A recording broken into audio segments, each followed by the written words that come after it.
Hello, Culture Matters podcast. Boy, I'm excited for our guests today. Before I introduce them, here's a quote just for this episode. A wise man will make more opportunities than he finds. Francis Bacon. We have a wise man on this show today, at least as it relates to anything near a pool and or real estate success when it comes to buying, selling with whether it's the average Joe or people that we can't even talk about. A friend of the Culture Matters podcast, supportive of Culture Matters from the very beginning. There's this awkward YouTube videos they put up with me and let me figure this out all those years ago. Avid mentor, coach, advisor, podcaster, and friend. Mike Farrar, thanks for coming back, brother. I should have said, I didn't even say realtor, but beyond all that, advisor of real estate needs. Thanks for coming back on the Culture Matters podcast. I'm excited to have you on. Well, friend, I'm a friend to you first and foremost. Always have been, always will be. Supporter second, and then all those other things. But Thanks. I'm a friend for a while, man. You're good. You're one of the good ones. So I'll always be here. I appreciate that. I was watching somewhere because I made the mistake of going on YouTube and it's like those beginning what were we thinking then? So I was like, what were you thinking in the beginning? Because it seems like the things that we were doing all those years ago are now really inculcated in the culture. Yeah. Instagram, Facebook, all that stuff. What Yeah. were you thinking then? Because there are people listening now that are like way late to the party. Yeah. I don't know, man. I mean, I think there was a time in how old are you? 30. Oh shit. 32 now. Okay, so you're 32. I'm 39. So I'm not young. When we You're young. met, you were 32. That's a Yeah. conversation right there. I need to Yeah. ask you what to do. Yeah.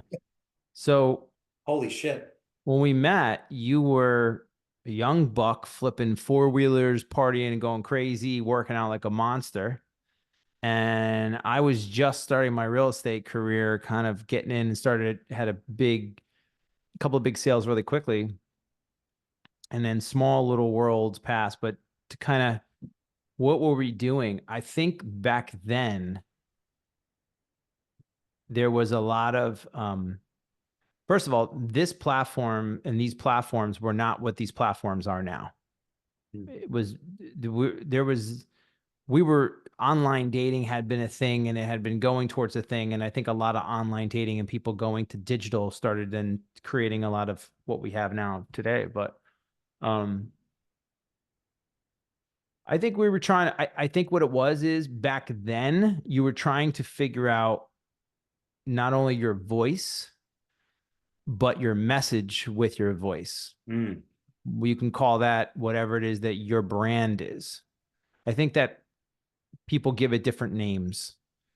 More spiritual people will call it passion, your voice, and more marketing people will call it your brand or whatever that is, your value proposition, whatever it is you are.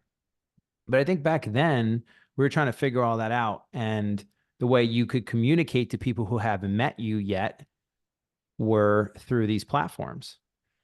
And again, there was no TikTok. I Wow. mean, You're right. we didn't have that sort of stuff. There was a Snapchat. There was no TikToks. Instagram was not what it is, if it even was back then. Twitter was a thing, but a lot of people weren't using it. But so it was like a YouTube, so long form. And back then, shock jock stuff like today that hits really, it's more about entertainment. That wasn't really a thing yet. It was more you were going to YouTube learning how to do something, and if you wanted to be entertained, you watch cat videos. But entrepreneurship was just kind of getting cool, but the day of the spiritual guru person wasn't necessarily a thing yet. It was still trying to kind of evolve. And making money online was different than it was. You were selling products, whereas now you can just be an influencer. And that was starting to become a thing, but people didn't know what that was yet. So I think what we were trying to do back then was figure out who we were. I was trying to figure out who I was in this new profession and to be authentic to me, and didn't know if I was good yet. I had no idea what I was doing. I didn't know. I didn't realize there was worlds out there of billion-dollar brokers. I just knew in my little world I was pretty big fish, but that's not anything. And I think I can't speak for you, but from what my outside for you is, I think you were trying to kind of same thing. I think you were coming from a place of finding yourself when you were in your 20s. Still, yeah. Yeah, still back then though, you had introspection, but it was also mixed with when you're doing things like bodybuilding Oh, and you're doing things like putting that out to the world, or even partying a lot and putting that out, there is so much of that that is just, I need something out that's there a to great give me, point. I agree with that. and that's what and that's what a lot of people did then. It's also culturally, like if you look at culture from the early to mid 2000s, the culture was about what do I have? And it was about kind of amassing a lot of things. And even if that meant self destructive behavior to yourself or others, that seemed to be a thing. So even if you had to self destruct yourself and you knew it, but it got people to pay attention to you or something, or like you, or to show off things, that was the thing. Whereas now, if you look at the culture is a little bit less about that. And now health, like I'll give you an example. A lot of the people who were overweight or not in good health or making money, like if you take the rap community, there was a lot of people back then who were talking, who were not in good shape, who were promoting drugs, promoting violence, and then were promoting a lot of not good things, who now are influencers for promoting health, promoting nutrition, promoting good lifestyles.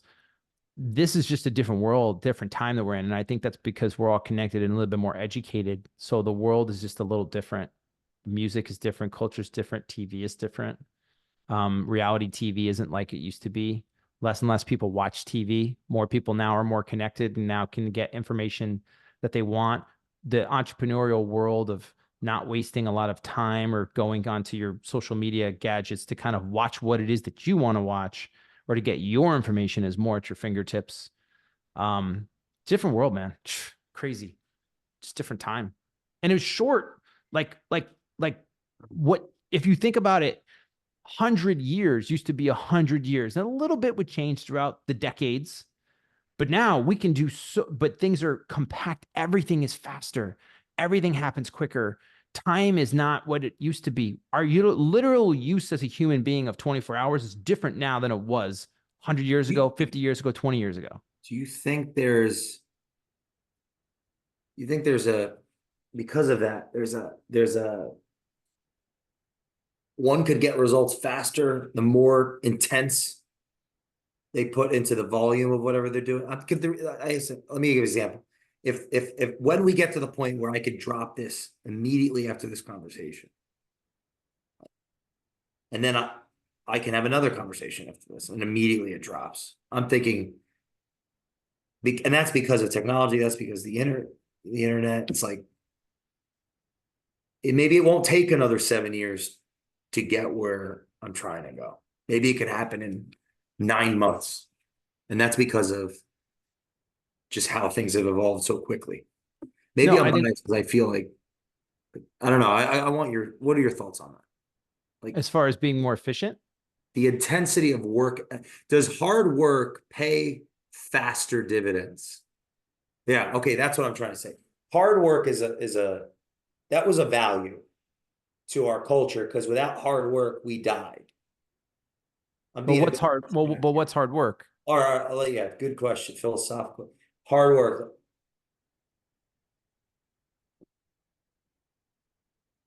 I think if you got, Well, go ahead. focus and repetition, like the mundane squared. Okay, I'll give you two agents. There's Okay. you, and then Okay. there's the other. And the other is like, this is my view of you. Like you're on the phone for 3 hours, like the you that I met, calling people that 95, 98% are either not, and the 5 or the 2% that are calling them they're not doing that for 3 hours. They're doing that for 2 hours, or they're doing that for 1 hour. And so if you're doing that for 3 hours and you're doing that every day and they're doing it every other day, in a month, in 6 months, in a year, you're just in a whole nother stratosphere than them because hard work, doing the mundane, that's how I'm defining it. Like doing the mundane, but also Sure. doing the scary, the abnormal, hard work. Like it's hard work to like build a bridge and shit. Like yeah. So that's Yeah. where I'm going. And now because of the internet, because of like speed of technology, my hard work could get multiplied. All right, I'll be quiet now. That's what I want to do. No, I understand. Listen, I think, but like, I'm going to give you the quick answer. Okay. Yes. Yeah, sure. Yeah, of course. Okay. Work works. All work works. Work works for you or work works on you. If it works for you, instant gratification. If it works on you, it is not instant gratification, but it can manifest in a lot of different ways. But all work works. Okay, period. Yeah. If you go philosophical, we'll go bigger picture with me. Talk culturally, right? Culture matters. The idea of work, and again, you take 100, you have to look at things from 100 years perspective. We're talking Great Depression, 1920s, right? Okay, different. If an alien came down, you'd be like, how many thousands of years difference is this? Right? You can't even figure it out, but this is only 100 years. What the culture and society have done all the way up, think about cars, horses to cars. Think about making food to becoming microwavable. Think about rotary phone to cell phone to FaceTime to Ubers to having your food dropped off for you, everything, right? Think about this. Everything in our society, and as technology improves, the whole goal of society and technology is to take what you would consider, quote, hard work and make it more efficient to what you think was hard work is now gone. We use technology. You don't do the crops anymore. Machines do it. There's nobody working in any manufacturing, right? It's all gone. It's all starting to become smaller. So me picking up the phone will eventually be taken away from some ability for you to get immediately into the audience that you want because the efficiency of technology. Now you might have to pay for it, but the efficiency of technology is to eliminate all hard work. That's literally what people in our society are working on all day and all the time. That's why our most successful people that we have, the Elon Musk of the world, everybody, what they are figured out to do is create and take they make all their money by taking the problems and creating a way to make it more efficient and the bigger the problem, the more money they make, the more efficiency they can scale faster. Like if you take a problem and make it a little bit more efficient, it's different than taking a problem, making it insane more efficient. And eventually the hard work conversation changes. It's all relative. So what's hard work? I mean, I guess I wrote this down. Uh, uh, the work must come from somewhere other than stress, or stress is too general. Mhm. Because when you were explaining that technology making things more efficient, I'm thinking less stress on the body or less stress. But you're thinking with the physical because you're still thinking physical manual labor. A kid who's my kids who are 6 and 8 yeah. are not going to be doing manual labor when they're 30, 40 years old. There might not be manual labor the way we think of manual. Exactly. So what are the consequences of that? So what happens is the world is going to try to make everybody be as successful as possible. I do think that there's going to be going towards this where everybody wants success. So what happens when you can have success faster, quicker, easier without necessarily having to put the work in? I think society will get to a place where you will have a lot of success from a lot of people, but you're going to have a lot of people who had success without having to put what they would consider, quote, work. And the younger and younger and younger and younger people have success, like if you had somebody drop $1,000 into Bitcoin when it was 1 cent, right? And then you did that when they put it into account for you when you were 10 years old, and now that parent, and now you're 20 years old, right? You're a bajillionaire. Hmm. So now you have this money, and you can do things in society that you want with this money because you got success with no hard work. But now with all of that income, all the success with no hard work, that's also could be dangerous.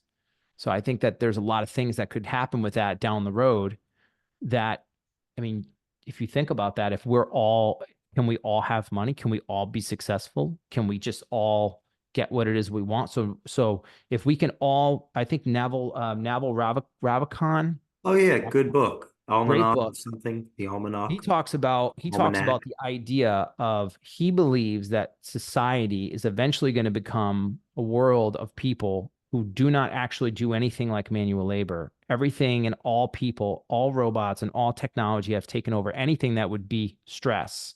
So physical stress. And Physical. everybody will be even. Money will not be a thing. We will not have physical stress. And the only thing we will do with our lives day in and day out is create. We'll create. We'll create with our hands. We'll create with our minds. We'll create to solve problems. We'll create to entertain. We'll create whatever it is that's in us to create. So if you really, like, if you think about it, we're all creators in one way. Like if you don't write, you don't read, you don't do music, you don't do anything, but you're really good carpenter, you're really good, you do manual labor stuff. Really what you're meant to do, and you really like that, is to create something, but that way. And if you ask any of those people, would you rather do this or would you rather be in your shop? Oh, I'd rather be in my shop, welding, making, doing things. So if you ask me, like, what would I like to do? I'd like to create video. I'd like to create content. I'd like to be a director. I'd like to speak, orate, talk. I like to be in flow state with another human being and have this conversation. That gives me energy. That's what I'd like to do. We want to create. That's all we really want to do. That's where I think culture and society goes. Now, do we get there? I don't know. But that's what I think, that on a high level, if you just stand back and you just look at things, that's where we're going to, like a very enlightened, very high end thing. Hmm. Do we get there? I don't know. Do the robots all kill us all? I don't know. But, maybe we make them too strong. I don't know. But we're all, yeah, all work works. I do think that we will replace the stress of the hard work with the feeling of fulfillment from doing the creativity. And we will remove the stressors that were placed in our body thousands and thousands of years ago to be fight or flight, to be stressed out, to be running away from something, to be, there's not a saber-tooth tiger trying to get me anymore, but I do have the bill that's coming up. So I'll still let that fight or flight mechanism hit me so I can still walk and do. But if we eliminate the need for those in the brain and your body, if you don't need that response anymore, what kind of world is that? What kind of people, how's that whole thing run? That's Hmm. interesting. Are you doing your podcast still? Yeah. What's it called for the Leaders listen? of lifestyle. And how has that evolved over time? Um, I did that podcast to get into the network of other, I'll tell you exactly what happened. Because 2024 for me, just to be honest with you, is all about just being real now. Like I've tried Ah, all the that's things awesome. of being a lot of different things to a lot of different people and working. I've owned different businesses. I've done a lot of different things. And I just want to do the things that I can work hard and fulfill, but be exactly who it is that I am and just be that to the nth degree. So I did that podcast because I sold my business. And then when I sold the business, I said I wanted to be part of this really high-end group of this company that I was going to be part of. And like, well, this part is really for this level. And yeah, you can maybe get in there, but this is like, and I'm like, oh, okay. All right. So how do I meet with those people? And they're like, well, you really can't unless you're part of that group. And I'm like, no, that's not how it's going to work. I'm going to go meet with those people. So I'm going to do my own podcast. And it's interesting. People would Wow. rather have a conversation with them like this or feel like you're promoting them than it is to have a cup of coffee. So if the end goal is to be able to have them on my phone as a resource, to be able to talk to them, to be able to pick their brain, to be able to work together with them. And it's worked out really well for me with referrals and different stuff. And some of them become good friends, like they're good people, some of them. To do what? To have this conversation? That was the point of the podcast. Then it turned into something where I never did it for people to listen. That was not the point. It was not supposed. I did it as an interview for me to learn about them, ask them questions about business, but I never did it because I cared about how many views it got or people who listened. I don't care. It's not the point. It's not the point. Now it's becoming something where we've had on so many high-end luxury brokers and different people that I'm realizing that there's so much great content on those podcasts that people could really use that. Oh, yeah. So now we're kind of looking at this a little differently now than we did, but that's not originally how I started it. So now our podcast guests are getting bigger. They're getting a little different. Now it's becoming more about luxury and marketing, that sort of thing. What have you learned about yourself from doing it? The podcast? Yeah. I think in the beginning, I realized how hard it was for me to listen. Me Really, too. really hard. Really hard. I wanted to just sometimes grab the mic, answer for them. I'm thinking about the question, whether they're talking to me about their answer. I wanted it to go so smoothly and control it. And then eventually, and then I go through iterations of like, well, this is not entertaining enough. I need to make it more entertaining. We're going to spice it up. We're going to ask these questions. And so you realize through it that it's just a conversation, and if I don't make the conversation about interesting to me and I'm just doing it as here's an interview show, then it doesn't work. So I needed to go into the conversations with people and say, like, tell me, I'm trying to learn these things. And I didn't do that in the beginning. It was like, oh, you're really, really cool. And you're somebody I want to have in my Rolodex. And let me do an interview show and learn about where you were born. I'm like, I really want to ask you these questions. Wow. So I got away from that. And I got right into like, you're awesome. This is who you are. Let me ask you these questions. Do you think that us podcasting is gonna go anywhere beyond? Because I feel the same way that you do about the guest. Like I've look at us, or here we are. Yeah. I don't get to see you Yeah. very often. This is Yeah. a great excuse to catch up, hundreds of miles away. So, you think what do you think? Do you think it'll go anywhere as far as the listeners? Do you believe in the podcast as a medium? Do you think this thing is going to keep going, or have you? Yeah. What do you think about that? I don't know I'm at a much time. about My podcast? podcasting is general.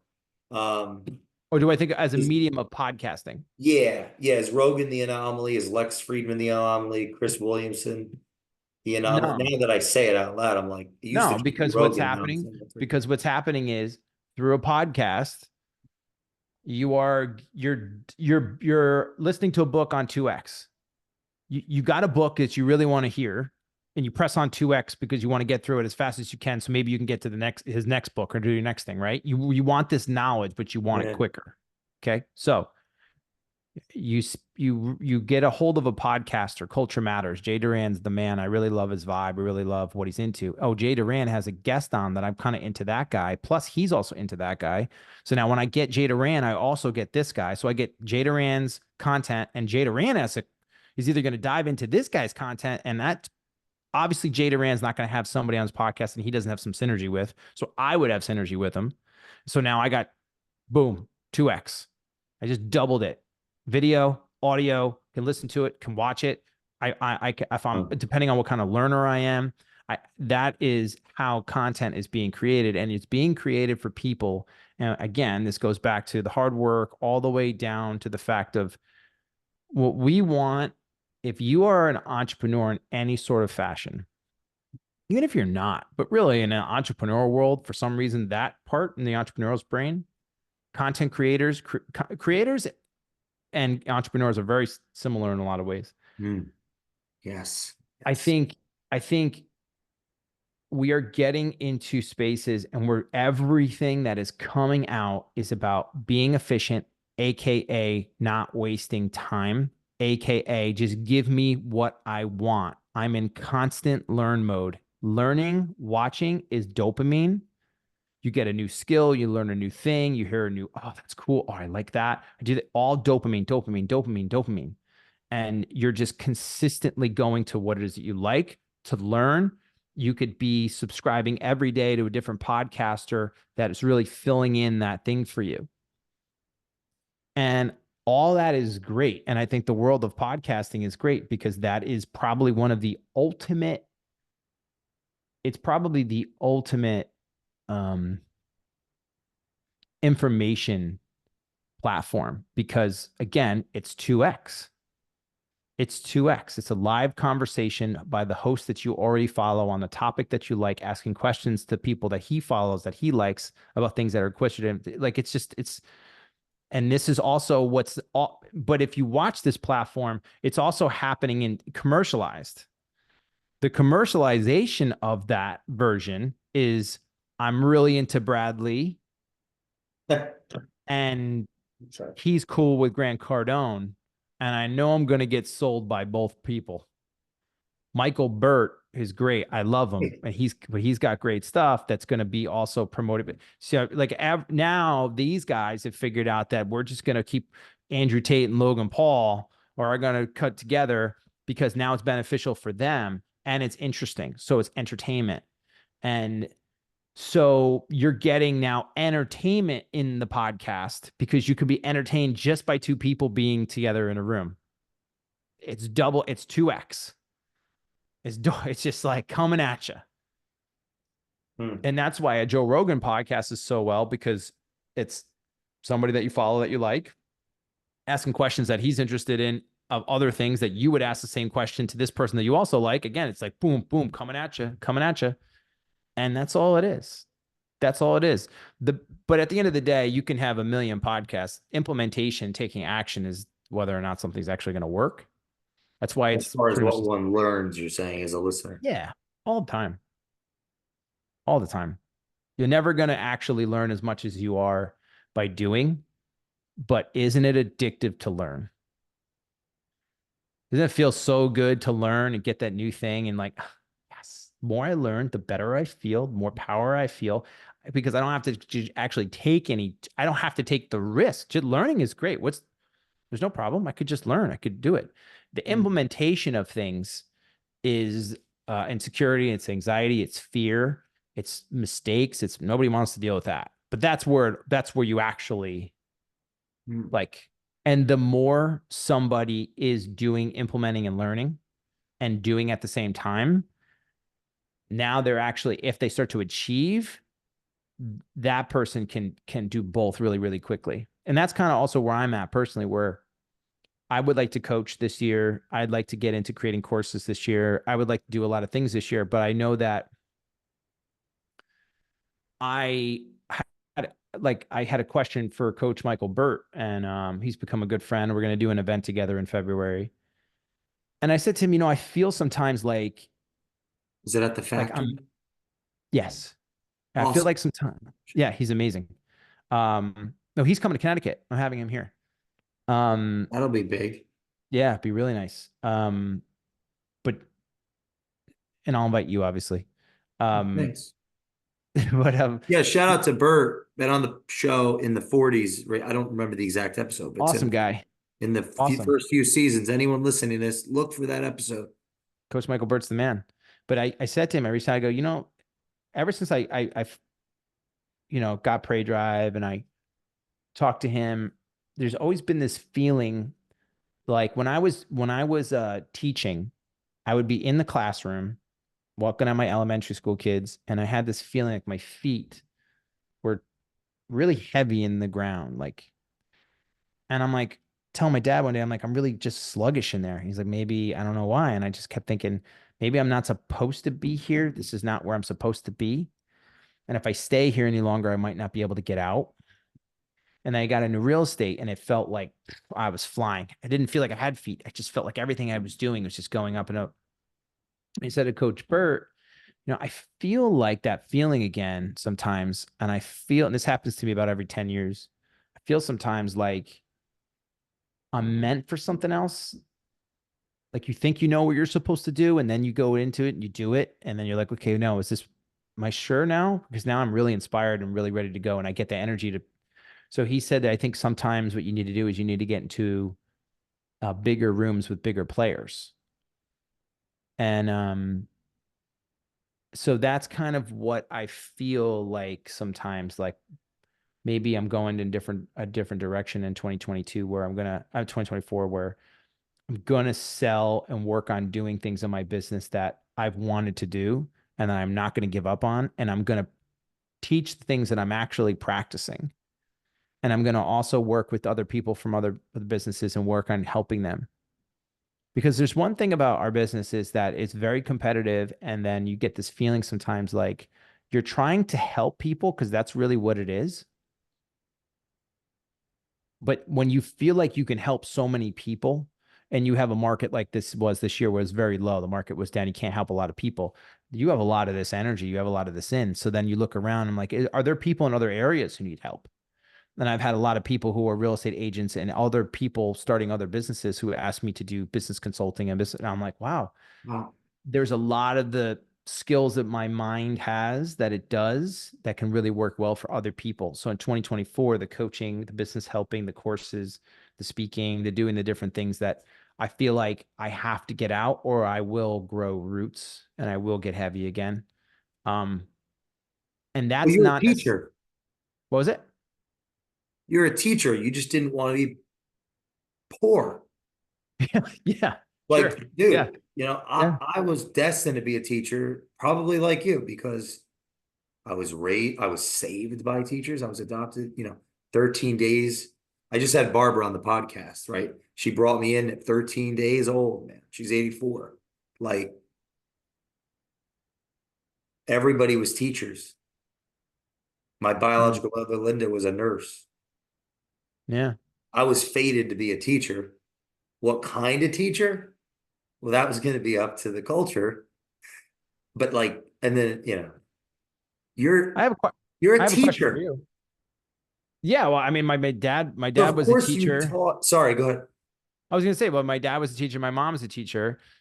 My grandfather was a teacher, coaching, teaching, all this stuff it is our mode. It's our family So it business. makes sense that you immediately became one of the most successful real estate with the highest end because you're advising, which is a form of, which is teaching Mhm. on a subject matter, Yeah. and the bar is set low because people, I mean that in a complimentary way to you, look, because people don't stay in the business, you know, and you just There's, crushed it. yeah. And so it's not surprising that you're teaching business owners because you were already a teacher.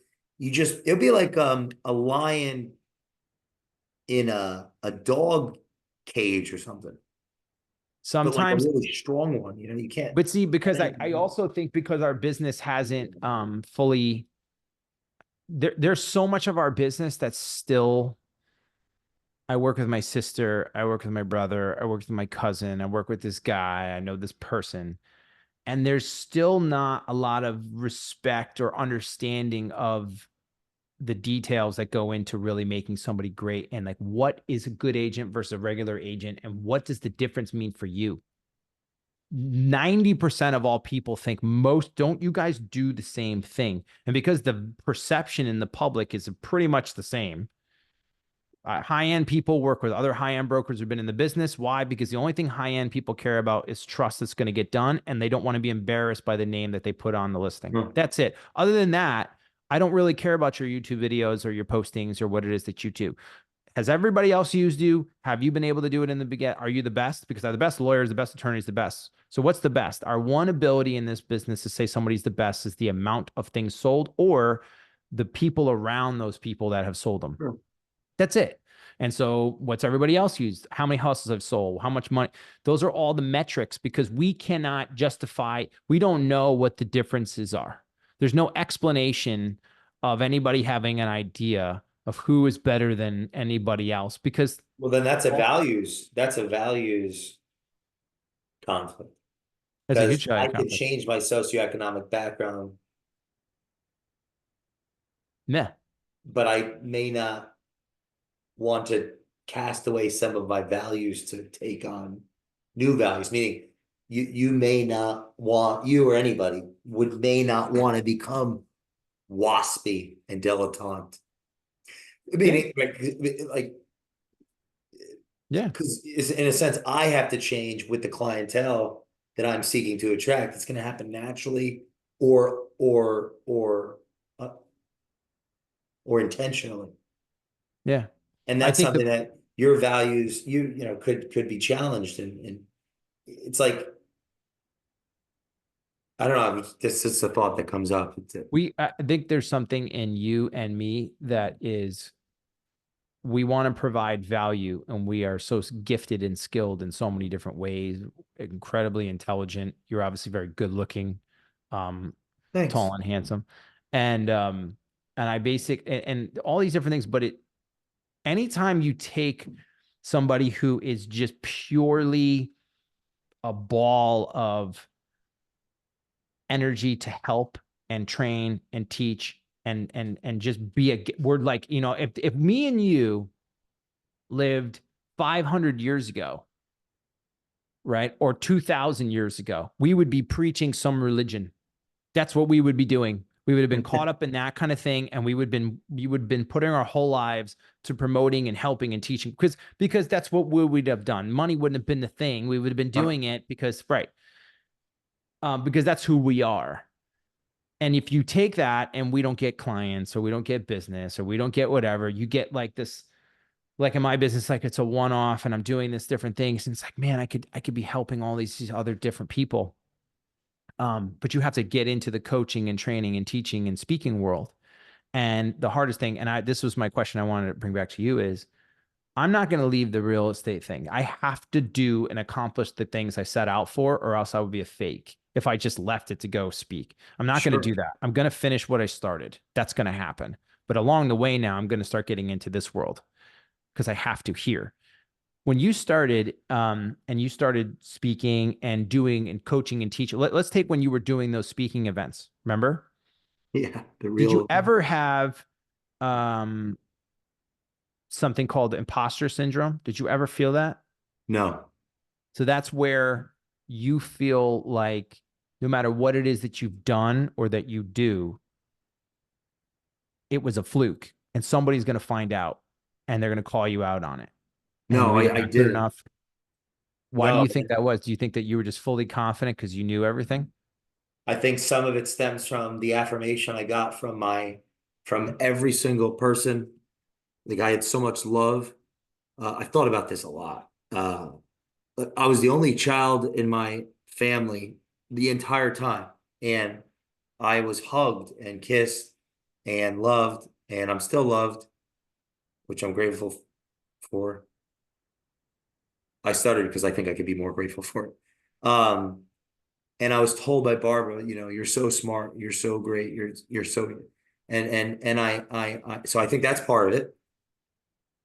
I think another part of it is prior to Culture Matters, I co-founded a brand that um, the experience I had was very high.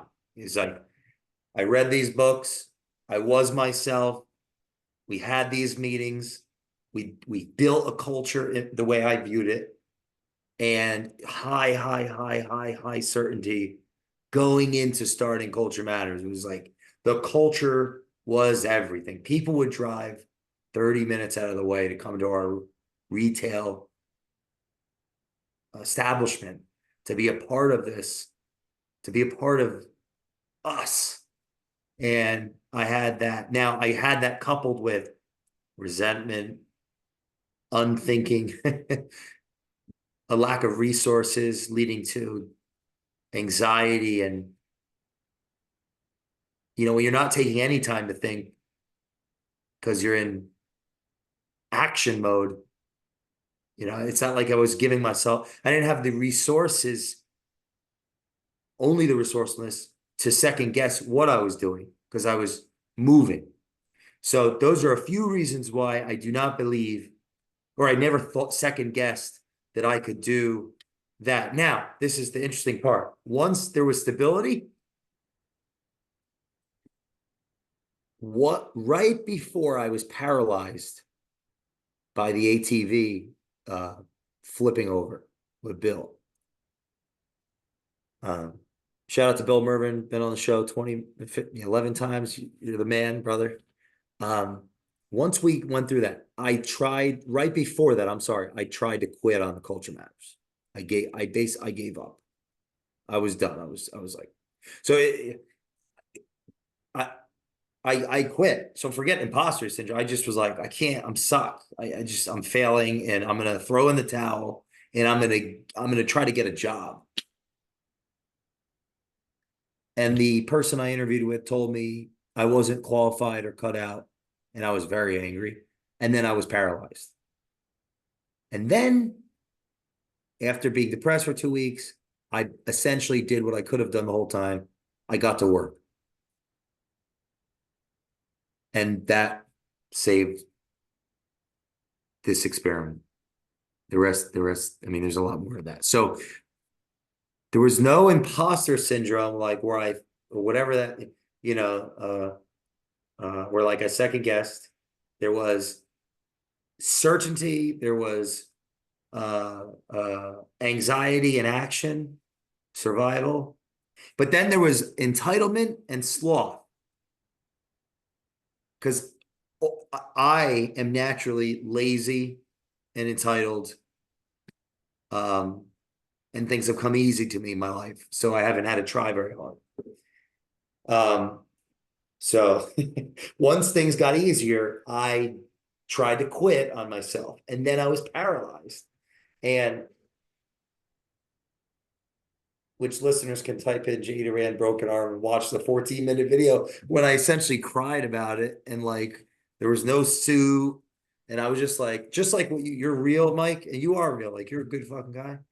Like, I support this idea. I was real in that video, and then things started working out.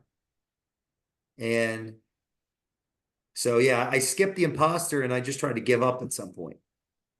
Like, totally quit. Like when Throw you the were, towel in. I'm going to try to get a job. And that there's person, no, but foresight. so two questions for you. One, when you go and you're like, okay, I want to quit, I'm done. And you're depressed, you can't get out of bed, you're done. You have a lot of self-hate probably there, Are you you feel asking after being the paralyzed? when you wanted to quit, when was that?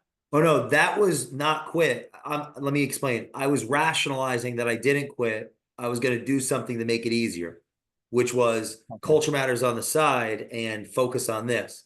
Because Oh, that okay. was a rational. So I should good guess. It was a rationalization quit. Like, I wasn't focused. I was being lazy and entitled. Okay. And and I was womanizing it and partying too much. And I couldn't get focused. So like so I quit in the sense that I tried to go an easier route. And then I was turned down, tail between my legs, and then I was paralyzed. And then I got to work and I focused on Well, what made you snap back to say, I'm going to focus on the thing being the thing? there. I had alienated myself so deeply from everyone, like family, like no one even knew I was hurt, that there was no, you know what it was? I realized about 2 weeks in, after the Facebook post I put out with thousands of people supporting me, like when I was upset, right? Telling Yeah, the yeah, story. I yeah. realized I got to keep going. People are watching this shit. They give a shit. And I said, because nobody was saying anything or watching anything. I put hundreds and hundreds and hundreds, hundreds of videos. Nobody really commented and nobody was really watching. And I got all this feedback. I was like, I'm not going to give up. I'm not going to go. And I said, I don't need my arm because I didn't. The biggest takeaway I got from being paralyzed was the difference between what I thought I needed and what I just wanted. So like I had a mask that I created this. So in some sense, on a psychological level, that mask was a psychological reaction to, which probably helped me not face imposter syndrome. Because you know, even linguistically, just like being an entrepreneur, you have to risk that you risk, right? You take on risk of your reputation. I'm digressing. The point is, that's my answer is the crowd pulled me up, pulled me in, and I said, I don't need my arm. I I can do this. People, I can succeed at this. I'm not going to give up. And then so what I did, I started going and speaking more, and I went to offices and made live hot calls and made appointments. I did like the base things that would create some level of respect that could eventually lead to like the culture conversation because of how, you know, abstract that is, hard to sell for me. I was not good at selling it. It's not good at selling it. You have to be able to sell to have a business. So, but you were, when you were in some, okay, did you ever go and have something that you were speaking in front of a group of people that were ever more successful than you? That Never, so I never looked at success. This might be the teacher in me, and it really probably the book learning is like I have strong opinions, and I have a piercing my intuition, and my intuition's piercing. So if someone has a lot more money, it's almost like if someone has more money than me, the irony of being in this country and that potentially meaning inferring that what I have to say has less possible utility is too ironic to bear, because this whole civilization, Western civilization, is based on the lowest common denominator having an opinion, right? The ability to speak, the freedom of speech, our thoughts and our words mattering and having utility. Now, maybe it's these types of philosophies that lead me to say, I'm not going to think, you know, just automatically put somebody on a pedestal of their thoughts, feelings, and emotions based on how I perceive them in the hierarchy. Like I read this book, and this. I mean, learning's always been big for me, and listen to this book, this book, this book. yeah, And yeah. so I think that they're wrong. Like, right, keep in mind that, you know, I was spending hundreds of hours a year studying, even when I was working in the businesses. So I had ego, like a lot of pride around, hey, I have an opinion here. This is what I think. And then because I'm working constantly, I'm getting feedback like I'm right. So that's a big factor there. If I hadn't read so much and listened, and really when I say, I should say listen, because I didn't even read back then. I didn't read till my late 20s. Listen to books. If I didn't listen to so many books and didn't have that experience working in culture, and yeah, and was it raised the way I was, I don't think I'd have that confidence. So That that's right there is where I feel like in you were a master and are a master, and you sharpened your sword through reps and hard work to be as good as you could. And that confidence, it happens to people when they know how to do something. It's just like there's a reason why a doctor can go in and do a very particular, really difficult surgery because, yeah, it might not be the most comfortable thing. They're a little nervous, but they're confident because they can stand there and say, I've done this and I know how to do this and I can do this. Um, I feel like sometimes what happens is if you are like for, I have sold some really big properties and done some different stuff, but if I want to stand up there and speak on a topic and I have never sold a $35 million property or a $30 million property or a $20 million property. I've sold, 5, 10, 12, things like that, but nothing over that. Am I allowed to stand up there and still have a conversation about helping others? Um, and I look at it sometimes like Phil Jackson was an incredible basketball player, Hall of Famer, but he's not known for being a basketball player. He's known for being Michael Jordan's coach. And it was what it is that Phil Jackson was able to teach, help, coach, create, motivate in Michael Jordan. So the although the imposter sometimes in me syndrome comes out and is like, who are you to speak on this? You shouldn't be speaking on this. You shouldn't be talking about these things. Even though I'm like, yeah, but I have opinions and I have an ego and I think I've mastered this and crafted it and I have something to say and I have something to say I think can help people. I still sometimes get that feeling of that imposter syndrome of like, yeah, but this and that and those things.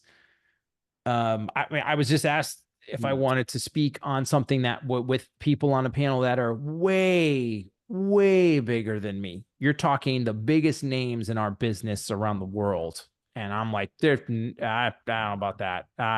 There's no, like that person's just like giving me a bone. You know what I mean? I do not Outside belong of there. language, I don't know the value of what of true like truly what the phenomena of the word or the definition of imposter syndrome, the phenomena of that manifesting even in the last few years. I'm not sure what yet it means for culture outside of potentially the breakdown of the entrepreneurial, of the entrepreneur as a result of the Western structure. And what I mean by that is if one has a second thought of something, okay, one's conscience is lighting up like, and then the next question is, have I done the work? And if I haven't, go to work, right? Mm-hmm. Or is what's the difference between conscience? You get an inkling, and it's about self-awareness. Am I ready or am I not? And if I'm not, but there's where I'm going with this. The base of entrepreneur, the base of innovation is risk, to take on risk, whether that's capital or whether that's standing before the crowd and saying, this is my intuition. Now, in the absence of risk, in the absence of that leap of faith, where's the innovation? When the culture stops listening to the lowest common denominator that has an intuition, that has something to say, whether it's a business, whether it's a family, and the kid saying, something's wrong, something's wrong.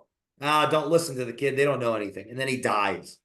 When the company says, don't listen to that employee, it's just the janitor, then they die. When a person in power is saying, I only listen to somebody ahead of me, they're not paying attention. They're only looking at the deceiver, which is the fruit, which is the outcome. It's the outcome. It's the fruit. It's, oh, you sold a house last year for 50 million. What have you done today though? Because that's past. It's not present, which is a combination of the awareness of the past and the plan of the moving forward. Kierkegaard, life can only be understood backwards, but must be lived forwards. What I'm saying is there's something devious and cult-like and in a vacuum and deceiving about not hearing the people that appear weakest and most vulnerable and useless and are the marginalized, the minority. Hello, like that's what it makes our culture, Western society, so great for the lowest common denominator for people, right? So what about speaking on topics that you know a lot about, but you have not done yourself yet, or something like that, like that? And is it an issue of the population looking back on down on that, or is maybe an internal thing of that person That's a good, believing that? the definition of done yet is going to have a tremendous amount of, it's going to be an interplay between the crowd and the Yeah, individual. yeah, Because if I have in my subjective experience, a view that the small team that we curated as it related to the small customer base, if we were to compare that to 20,000 employees and 7 million customers versus 20 employees and 2,500 customers, nothing ever gives anyone the right to do anything. We just have the right to try. So I think there's a degree at the base of entrepreneurship this is my thesis of business, the honest liar. We give credit to the liar, but we don't give enough credit to the honest liar who is honest in public but lies to themselves. And that psychological contradicting state that we all live in at varying degrees is a very necessary impulse to start a business. Because if we have a conversation together, I've never made my first sale. Like before you sold your first house, all you had was what? Your belief that you could. So what's on the line at that point? Your character. You give your word to the potential customer when they give you that contract. Now your word is on the line.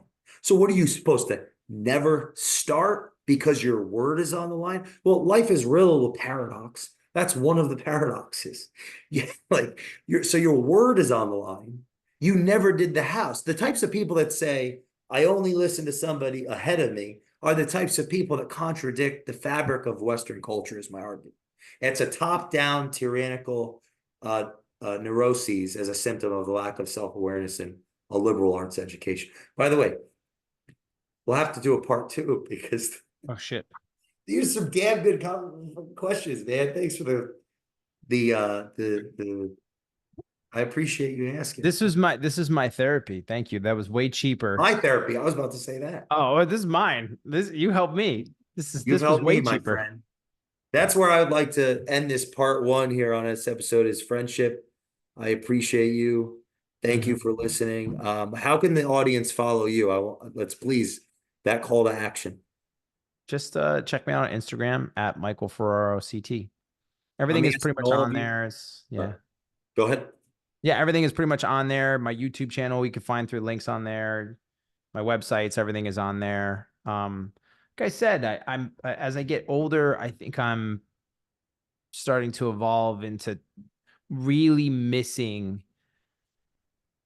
how like the energy that you get from people, groups of people and individual people. And as I get older, I go back to the things I thought about when I was 8 years old and things I was really attracted to when I was really young about that. And if there's anybody out there, business entrepreneur, anybody like even in real estate that I can just help, love to do it.